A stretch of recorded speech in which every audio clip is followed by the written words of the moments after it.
we actually are in a relegation battle. Yeah. A lot of those games coming up as well. We've got Ipswich away soon, which is going to be 6 points. 6 points. He is accountable for this at the end of the day, and he has to find solutions to get points on the board. Otherwise, he will be sacked, or Spurs could go down. The only stick I will hit Ange with is he hasn't used certain players at certain points. Yeah. Who is it that you want him to be using? Well, I mean, I'd say it's too late now because one of them's injured. But a venue, or an F1 track, or a concert stadium, all of these things. That's great, but this is a football club at its core. You don't put the football club first, because without that, you wouldn't have all of these businesses. We're still making the money hand over fist, and we're teetering above the relegation zone. It's like having a Ferrari on your drive, but you don't take it for a spin, or you don't even fill up with petrol. It's negligence. It's just negligence. It's complete negligence from the very top. Like, I get it. Let's keep signing kids. That's all well and good, but maybe we just actually add some adults. Has Daniel Levy changed? He hasn't. He hasn't whatsoever, and it's just. Leopards don't change their spots. Hello and welcome to Inside Spurs, talkSPORT's brand new weekly show where we are going to dig into all things Tottenham Hotspur. I'm sure we're going to have so much fun doing that.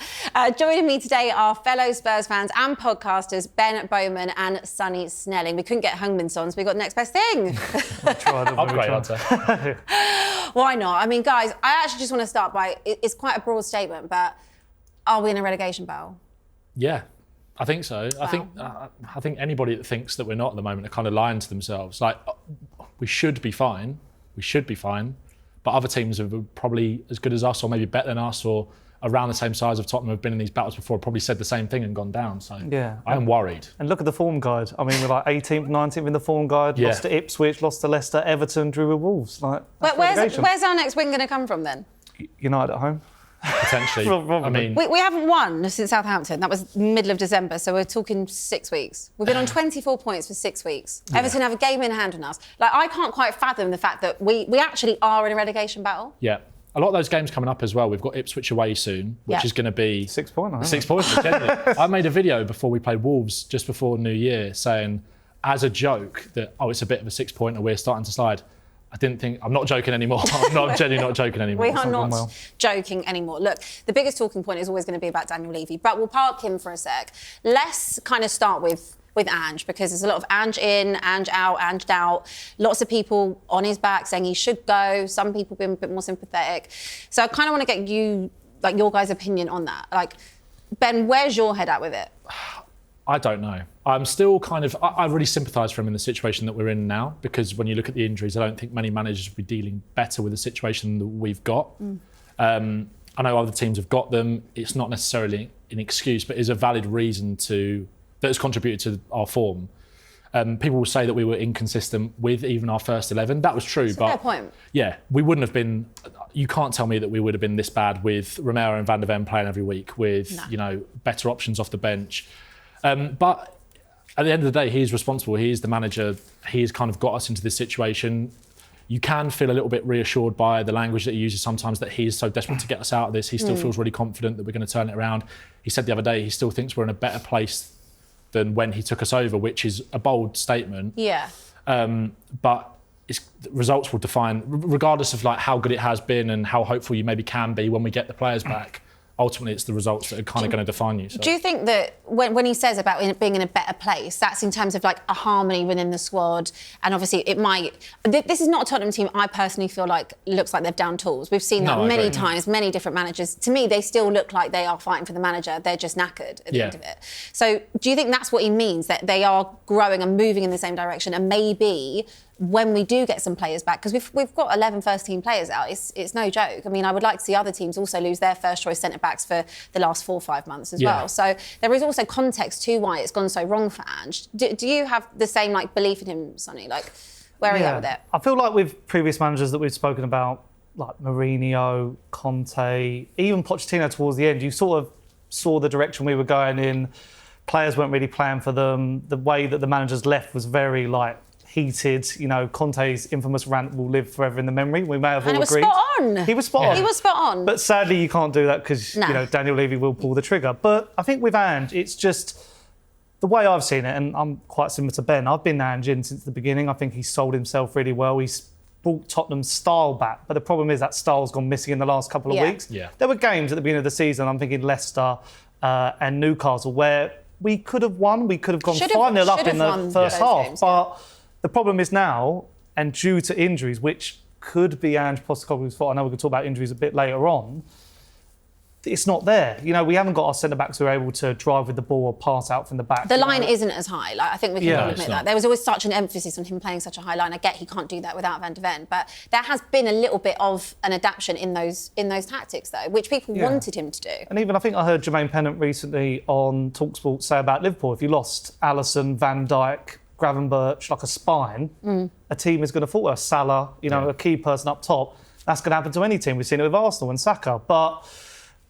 I've still got faith that he can turn it around. I think he hasn't lost the dressing room completely. I think some fans have dropped off, certainly that I know, but I feel like there's bigger problems than just Ange Postecoglou at this football club. Yeah, I completely agree with you, and we'll talk about Levy, but I just want to stick with Ange, because at the minute Spurs are 15th in the table, as we said, 24 points, haven't won since the 15th of December in the league. It is really bleak for us. Is there anything that he can do? Because where he's getting the criticism, you can't say to him, you've got to look at the bench because there's no one there. He's effectively playing the same squad every 3 days. Of course, they're going to be tired. There's serious fatigue. They're out. You know, they're dead on their feet. So what can he do to try and just like also stop the rot? Like, is it that just try and defend, sit tight, just try and get a 0-0, like just break the deadlock that we're in at the minute?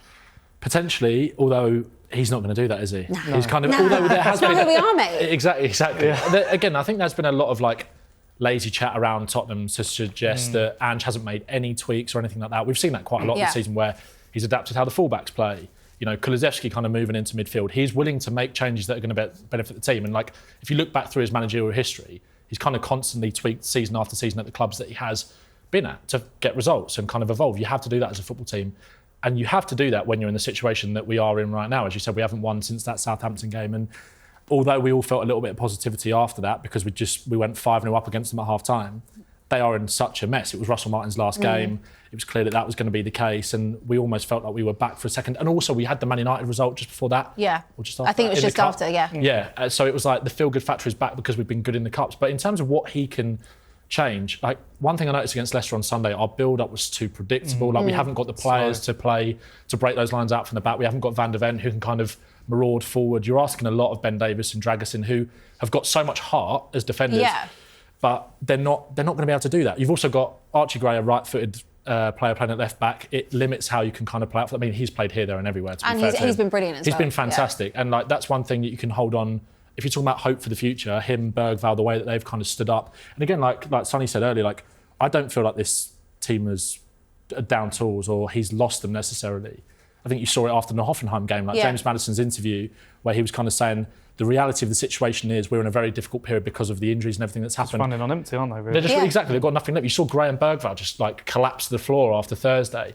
And it was evident on Sunday where you got Kulusevski. Like, I feel like if he does one more sprint, his hamstring's going to go next. At this point, everyone, I wouldn't be surprised at all. I think we were talking about it before about Kulusevski. That's a player who, you know, people were saying like top 5 in the world earlier on in the season. He was having an absolute blinder. And then you just see the impact of having to play a game every 3 days and how tired they are. There's no time to rotate. And then James Maddison, who probably would have started the game over someone like Sarr against Leicester, he's forced to play because there's no options. Yeah, I think also in terms of something that Ange can maybe change, I think we maybe saw that a little bit on Sunday, although it was a really negative result. With the fact that Maddison wasn't even on the bench, I think he's kind of got to the point where it's like, I'm not taking any risks where I don't need to. And he was like, he's not 100%, a little bit sore, calf problem, probably be fine for next week. Probably could have been on the bench, but it's like, I'm just not risking it. Obviously, he had to, and again, we'll talk about the injuries a little bit more, but like with Richarlison and Sarr and players like that, he kind of, because he didn't have any other option, we've got no striker. And like you said there about Kulusevski, we're all kind of fearful of he's the next one. We all said the same thing about Solanke a few weeks ago in terms of the running that he puts in.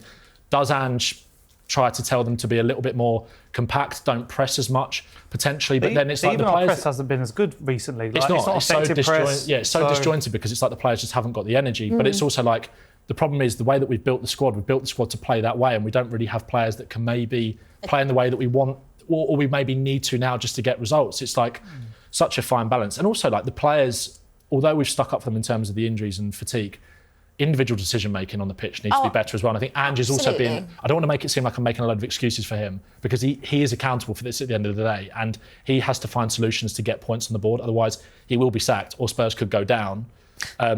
But those players... Just say that again, because I just feel like people just need to understand the position that we're actually in. Yeah, it's not a joke. The only trophy we potentially could win is coming back up. That's actually where That'd be we're the playoffs as well. We'd go through the most heartache possible. Oh, but the players are also, I feel like in certain instances, the players are letting down with decision making on the pitch. And that's something that they need to take accountability for as much as the manager. All I'd say with the difference between Ange this season and last season is obviously we only had one competition, which was the Premier League last year. Yeah. We got knocked out of the Cups early. I think it was second round against Manchester City. We obviously beat Burnley in the FA Cup. We lost to Fulham on penalties. So we had our eggs all in the basket. I mean, we could have finished fourth last year if it wasn't for that horrible run at the end. Yeah. So there was that. And then the only stick I will hit Ange with is he hasn't used certain players at certain points. Yeah. Who is it that you want him to be using? Well, I mean, I'd say it's too late now because one of them's injured, but Jed Spence earlier, not in the Europa League squad from the start. Reguilon is being used now as a last-minute option.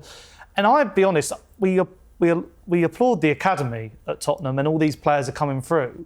I'd like to see some of them use a bit more. And I was saying that when we've seen the likes of Mikey Moore break through. Yeah. But even like Alfie Dorrington's gone on loan to Aberdeen, I believe. Yeah. Why don't you chuck him in instead of Dragerson or Archie Gray sometimes? You would think that. But at the same time, I think there's obviously a level, isn't there, to be playing in the Premier League, especially in the situation that Spurs are in. Mikey Moore had a brilliant kind of debut, didn't he, in the Europa League, and that's where we first also kind of saw the glimpses of like someone like a Gray or a Bergvall, like easing them in. There is not a chance that either of those players would be playing the amount of minutes that they've got if it wasn't for the fact that we are bare bones. I looked at this the other day. Archie Gray has played, I think, the 8th most amount of minutes out of any Spurs player in the squad this season, which is crazy. All the positions. Exactly. How many of them has he actually played in the position we brought him to play? It's crazy. Yeah. So, the one good thing is that him and Bergvall have had the minutes, but of course we now don't want them to get injured. That's exactly. Their development will be fast-tracked as a result of the situation we've been put in, but it's just like it's not what we need. We need strong characters. And that's not a discredit to them. They have shown that they can be strong characters and stand up for the club and give everything, 100%. Especially Gray. That's not to discredit Bergvall, but Gray, the Swiss Army knife that he is, kind of in the positions that he's played. Like, good analogy. He's just it's just all a mess. It's just a mess. It's a mess. Yeah. It's one big mess. It is. Before we just kind of move on a little bit to talk about the very large and long topic, which is ENIC and Daniel Levy. Yeah. Obviously, at the game against Leicester, there's big banners, there's protests going on. There's a lot of media attention kind of around the whole Levy Out campaign right now. Yeah. Ange kind of said he understands or sympathises is maybe the word with the fans, why they feel that way. It's only a matter of time, really, I think, before Daniel Levy pulls the trigger. I thought it might be after Everton. Leicester, is it just the Cups that are kind of keeping Ange in his job at the minute? I mean, I guess he is on borrowed time because, there's stuff come out this week from like Matt Law saying that Tottenham want this project. They've invested a lot in this. They've given him a 4-year contract. I don't think Ange actually signs too long of deals when he goes to clubs. He's there quite, 2 or 3 years maybe. So they do want it to work. And I think the problem is, and I'll bring him back to Levy, he's stuck between a rock and a hard place because what he's done now is he could have sacked him earlier on and maybe brought someone in until the end of the season. But the later he's left it, we've now run out of options. And, we'd all love to go maybe and pick Iriola up or a Marco Silva or Thomas Frank, whoever you've got at the top of your managerial list. Yeah. But one, why would they leave now? And two, also next season, those clubs could be in European football and Tottenham could be... Well, we don't know where they could be. So it is a really worrying time.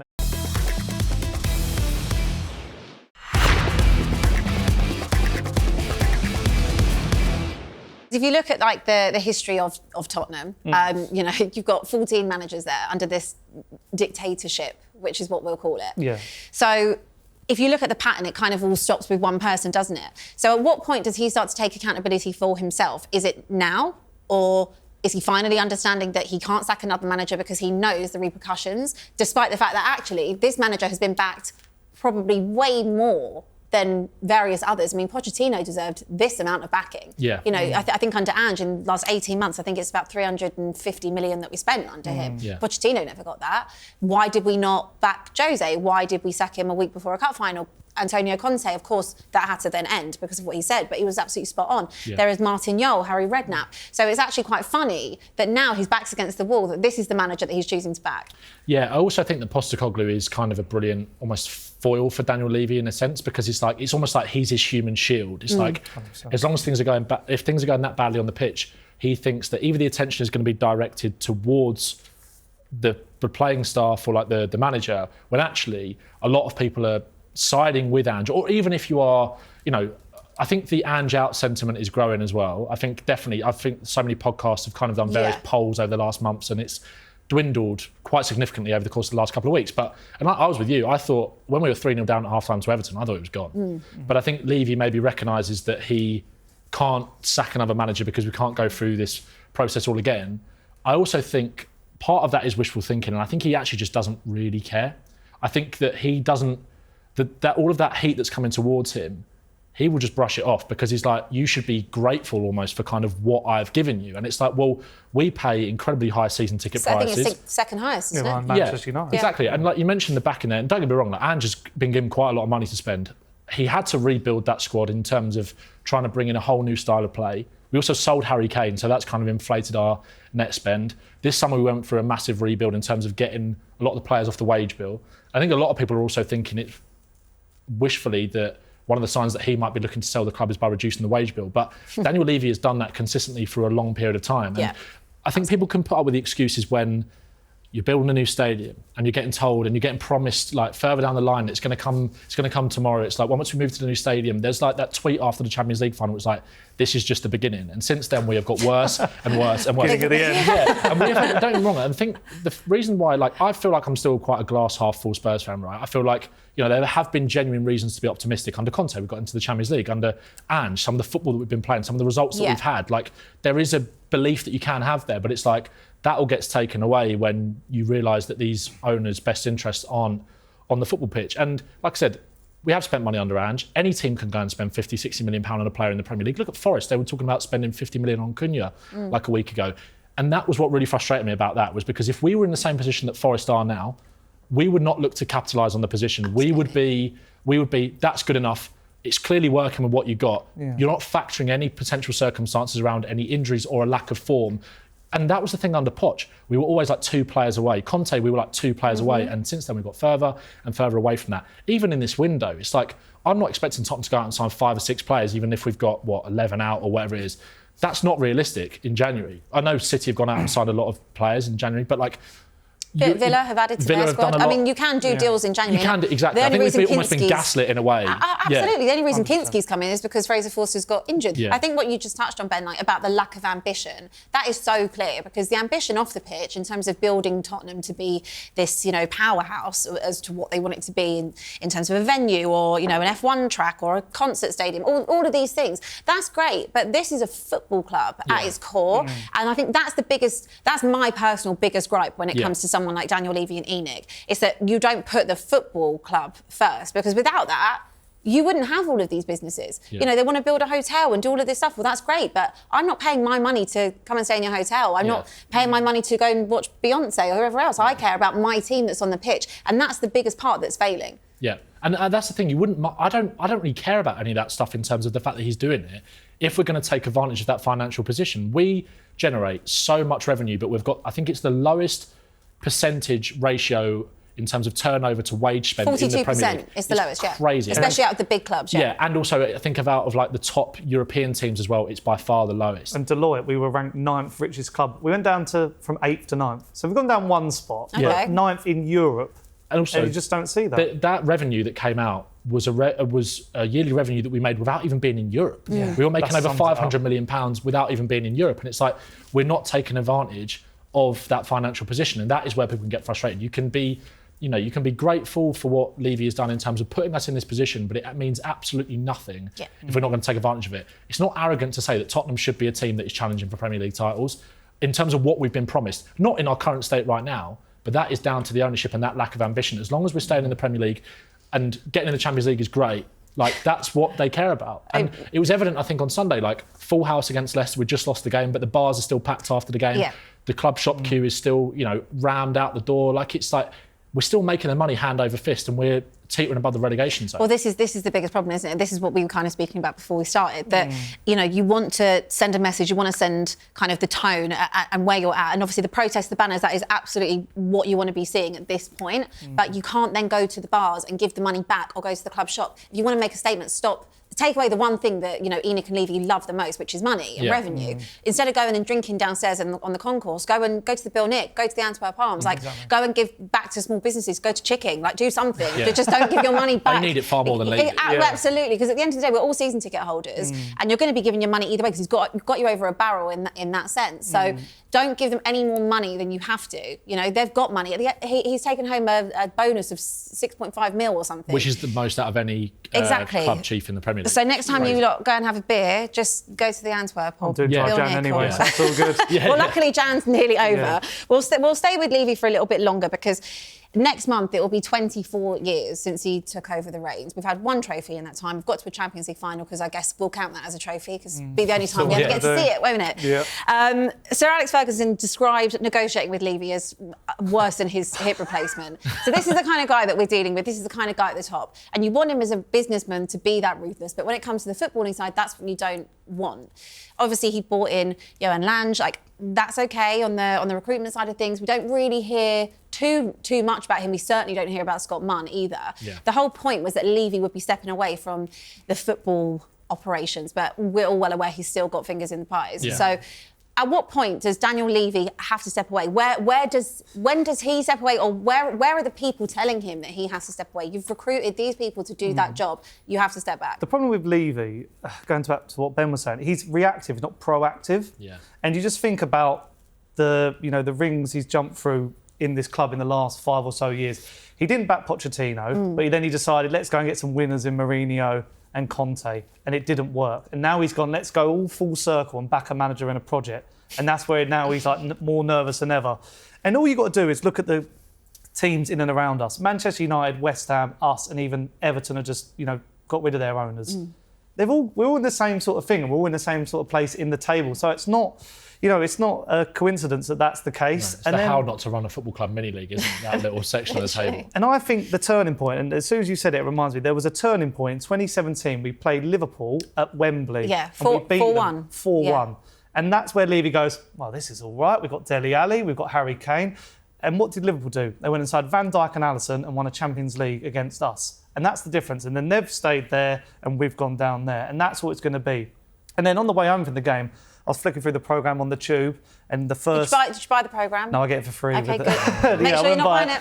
And I was looking at the names, Chairman Daniel Levy, Scott Munn, Johan Lange, and I literally looked at all those names and thought, what do these people do? What is Johan Lange really doing? He's bringing in some people for the future, but we need stuff for the here and now. And even Scott Munn, I'm not sure one thing he's done, I don't know if he's a technical director or... He's the Chief Financial Officer. Well, he's obviously getting the wage bill Chief down. Financial, Chief Footballing? Yeah, Chief Football Officer. Chief Footballing? Yeah. Chief Footballing. Well, Levy football is finance, isn't it? I guess so. So they both go hand in hand, don't they? So I just think, you reeled something off there. Levy's decision making. And the thing is, where I realise is people will go, and I think Gary Neville said it, Daniel Levy is a good businessman. He's not a good businessman because he's got £1 billion to £3 billion asset because he values the club at £3 billion, and it's currently devaluing as the days and weeks go. Because if we do get relegated to this championship, there's not going to be any suitors. Like, his own thing is literally crumbling in front of his eyes. And if he is a fan of this club, he should care. Because gone are the days of your local, person owning your football club. It's for the rich and, all people over the world, the Americans, or an investor from the Middle East. And that's the problem. Because if he does sell, we're going to have another argument over that, because we've seen what's happened with Jim Ratcliffe turn up with Manchester United. Yeah. There's no solution. It's a difficult one with that, though, because it's like a lot of people would say, well, the grass isn't always greener, but it's like when you've been in this situation for so long, we just want someone to come in who is going to take care of the football club and have the football club's best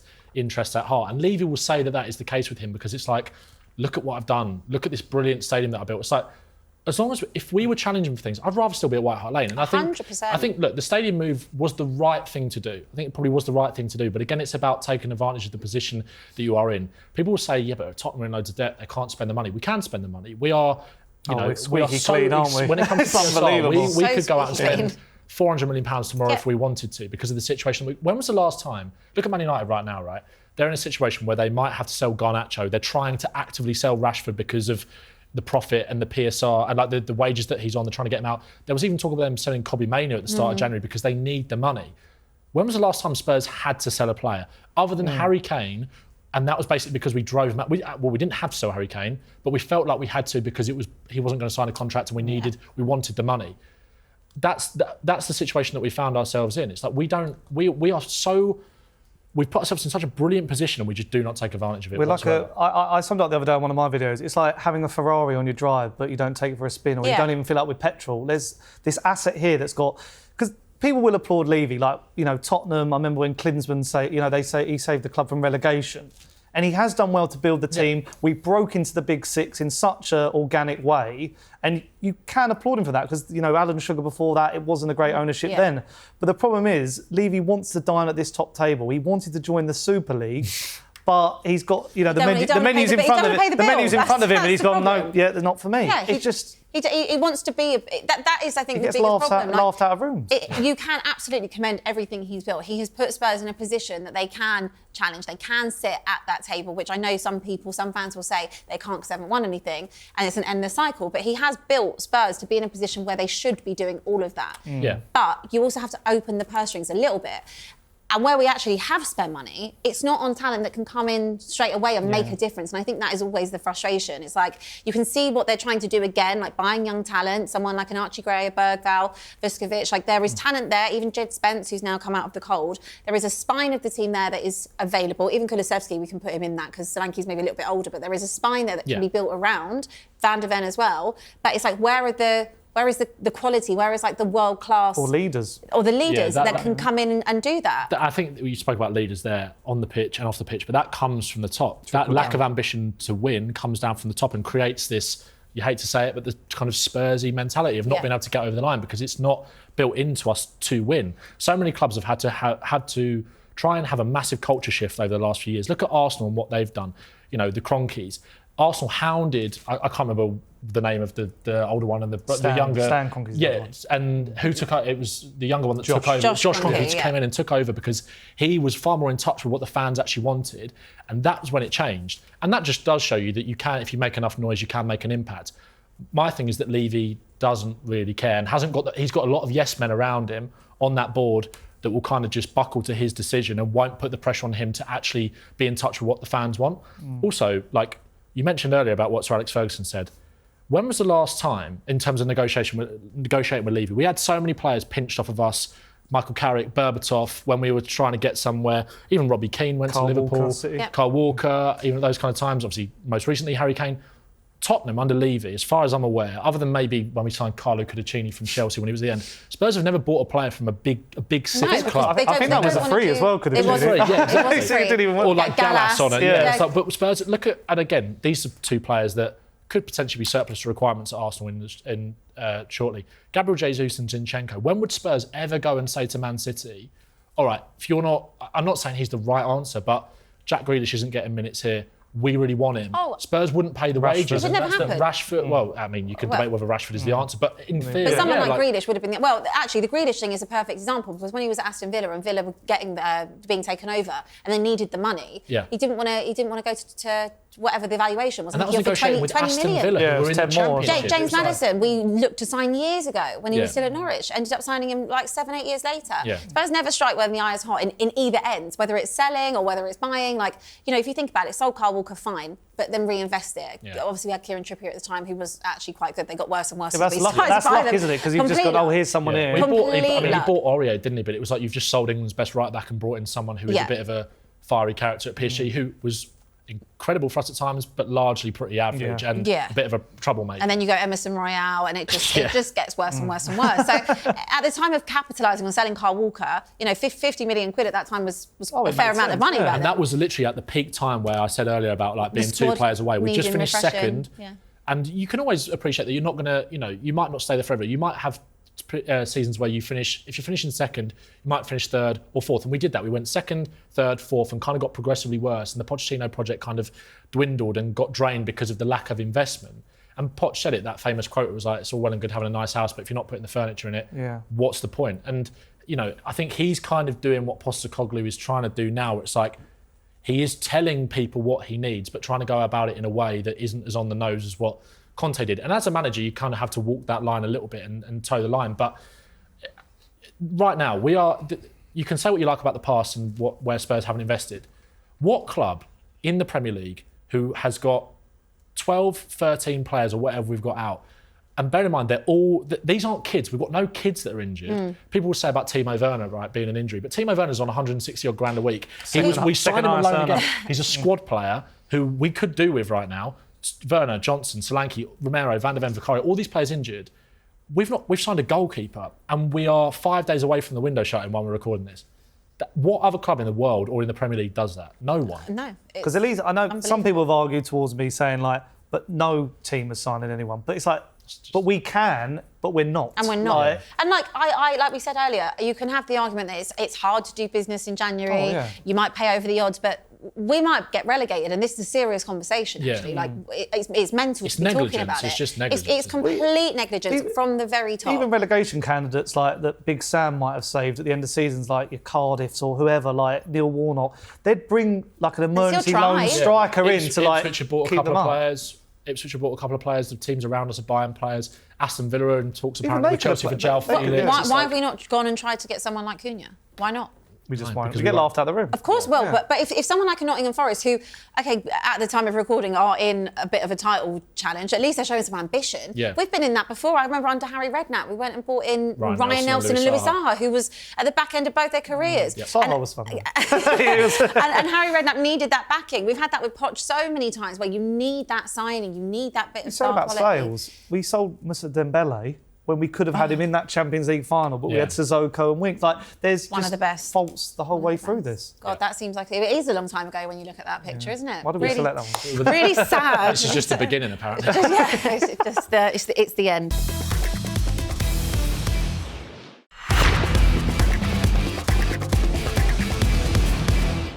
Just going to talk about our signings a little bit, because I touched on it earlier, they are young, which is great. It leads well for the future. But we have spent a lot of money on players that probably don't really warrant it. I mean, I'll bring up someone like a Brennan Johnson, for example, 47.5 million. Yeah. Why? Well, to be fair to Johnson, I think he's proved that he can be a very valuable player in this squad, and just in terms of the output. I still think he's still our top scorer in all competitions this season.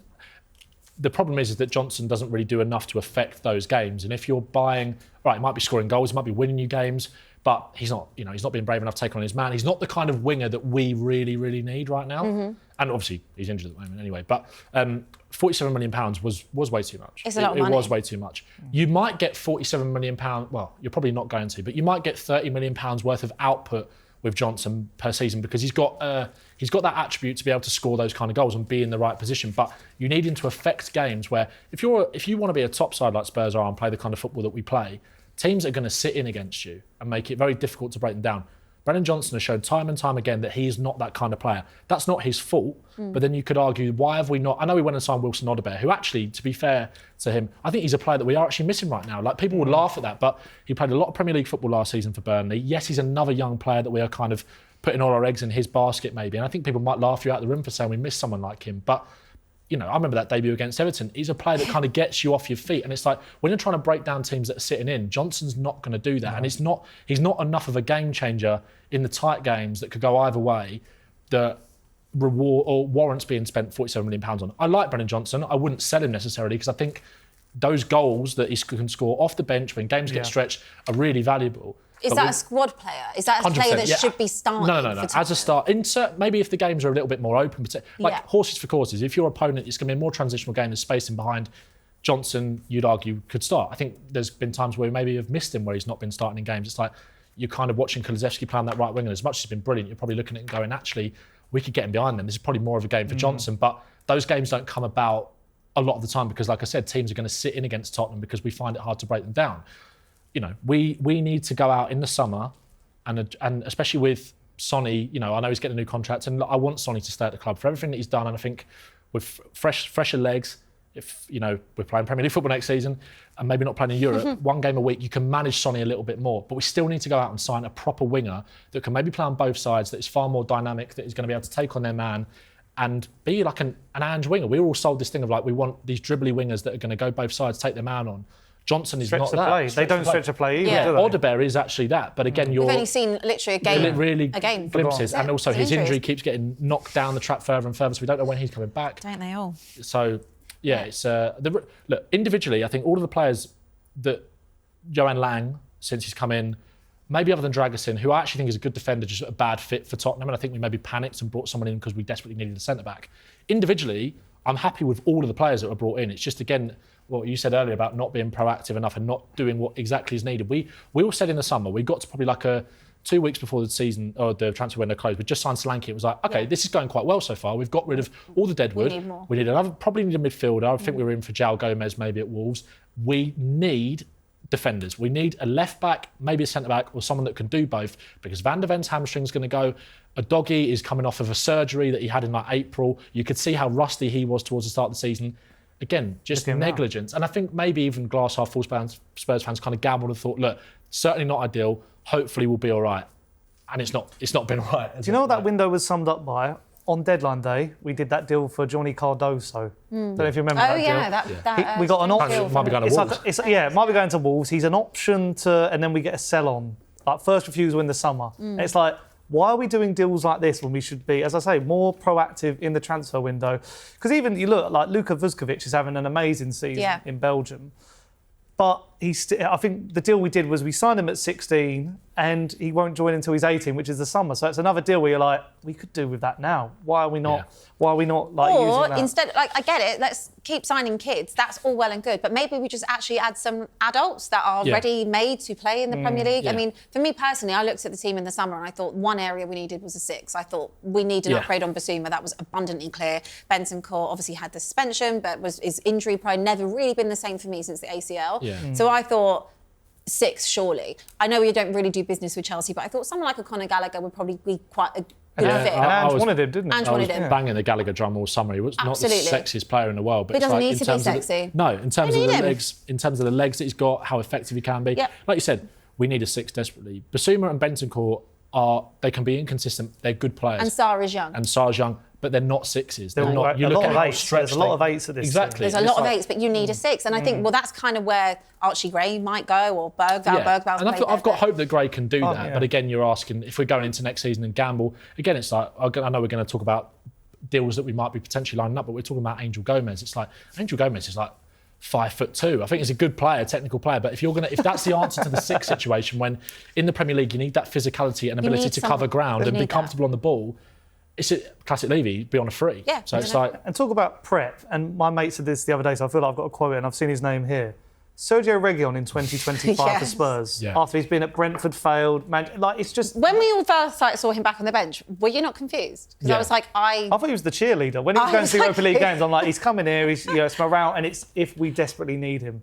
Yeah. And now we desperately need him, and I'm sorry, against Leicester he was poor, and you can see the ring rust. Well, he will be poor because he's not good enough. He doesn't fit into an Ange system either. I mean, not that we're playing in some form of a system at the minute, but whether it be Conor Gallagher or getting an upgrade for someone, for Son, like an Eze who was sniffing around Spurs in the summer, crazy to me that you don't go and get someone ready-made along with the young players that you're signing. 100%. And the thing is, like, with the Eze thing, I can kind of get it, because my argument for kind of sticking up for the lack of it, I was banging the Eze drum at the start of the summer. I really, really wanted him. And I was like, well, when it came to it was like, he has a release clause that has to be paid pretty much all up front. And the fact that no other club did it kind of made me think, well, Palace kind of held everyone over a barrel a little bit. Palace are very good at doing that as well. They sold a lot of people. Yeah. In the they summer sold a lot of players, so they anyway, didn't really need to sell Eze. So I could live with that. But it's like, we kind of spent the whole summer being gaslit as Spurs fans, are like, Eze or Neto.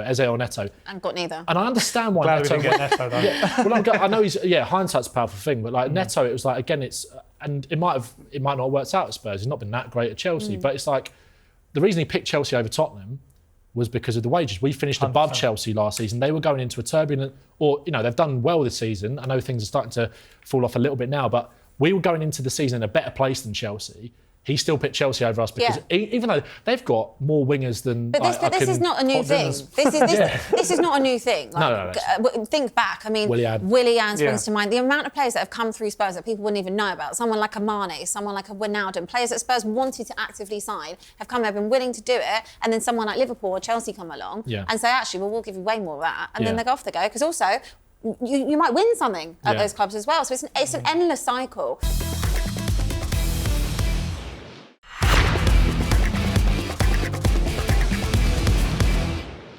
I want to talk about injuries quickly, but I just need to, both of you, you're both Enoch out, right? Yeah. Oh, yeah. It's enough's enough. And I think one thing to say on that as well is that, like, people might have come to that realisation later than others, but it doesn't really matter. When the penny drops, it kind of drops. And make it stay there. Yeah, and they can say, like, I've been, in the past, I've stuck up for Levy on certain things. I've never been massively that vocal about it all the time, because I think there's been things to be positive about, and I think sometimes there's been this cloud of negativity around Spurs that has maybe been unnecessary at that time when things have maybe been going well on the football pitch, despite the fact that those concerns have still been there with the board and not pushing on at the right times. Getting rid of the concession prices for over 65 Spurs fans last year, season ticket prices going up and up season after season. And it's like, you can put up with all of that stuff, but if we're going to see that in, like, that money that we're having to fork out for, it's like you're asking us to foot the bill for everything, essentially. Competence. For your yeah, it's time. Like I said, if you just decided that now, or 24 years ago, or whatever, when he came to the club, or 15 years ago, when we had been here for a period of time and you decided you didn't want him, it doesn't matter now. I think everyone kind of is on the same page for the most part. Even if you're Ange out as well, I think, people are on the same page. I think finally I'd say on that, I remember one of the first YouTube videos I did on my own channel, I said, when Levy, we thought he was going to take a step back with Scott Mann and Johan Lang and Paratici, I said, I think it was a question, I said, has Daniel Levy changed? He hasn't. He hasn't whatsoever, and it's just... Lepers don't change their spots. It's an indictment of this side. He's now micromanaging the team more than ever. He's going to more away games. He was at Tamworth, he's at Everton, because he's like, oh my God, I'm in such a bad situation. I need to now be over the shoulder of Do you think he's also doing it, as a way to kind of bond? Like, does he, like, in his head, do you think he thinks that, like, oh, if I go to games and they see me be more active? Because the most time we ever really hear from Levy is in the end of the season when he says, yeah, next year I'll be our year. Or the fans forum. Or the fans forum. We have, mid-table. We have gone back to the 90s. But we don't really see him other than, like, kind of those, chairman's notes, or if it's about, publishing how well our books are. So is that, like, a weird thing that he's trying to do, like, be more present? Maybe, but I think it almost might work in Spurs fans' favour, because if they see him coming to more games, they're probably more likely to be vocal about him. Like, Sunday was the loudest. But by the way, like, it intensified when we were losing the game, but when it was 0-0, when it was 1-0, people were singing Levy out, people were saying, Daniel Levy, get out of our club. The Kulusevski chant as well. Like, there's the sentiment is growing, and it's only going to keep growing if they keep seeing him at games and he's visible and people want him to hear it. So it might actually be a good thing for Spurs that he is more present. It's a shame, because we all just want our club back. We all love Tottenham, we just don't like who runs it. Let's just quickly talk about our injuries, because there's a whole team of injuries that we have here. Vicario, Spence, Romero, Van der Ven, Udogi, Basuma, Maddison, Odebert, Johnson, Werner, Solanke. And then on top of that, I guess, who else have we not even got in that? I guess Richarlison, he's also got a groin, which we think he came off. He struggled at the weekend. Sar's not fit properly. Sar's not fit. So literally the whole squad effectively is out.